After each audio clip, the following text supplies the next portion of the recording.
Greed has poisoned men's souls, has barricaded the world with hate, has goose-stepped us into misery and bloodshed. We have developed speed, but we have shut ourselves in. Machinery that gives abundance has left us in want.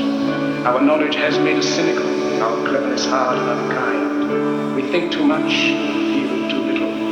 More than machinery, we need humanity. More than cleverness, we need kindness, gentleness. Without these qualities, life will be violent, and all will be lost.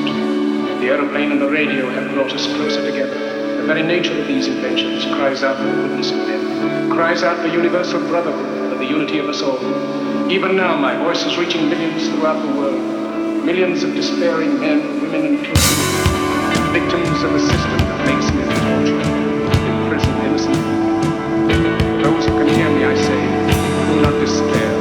The misery that is now upon us is but the passing of the real. The bitterness of men will fear the way of human progress. The hate of men will pass, dictators die, and the power they took from the people will return to the people. And so long as men die, liberty will never perish. Soldiers, don't give yourselves to brutes, men who despise you and slay you, who regiment your lives, till you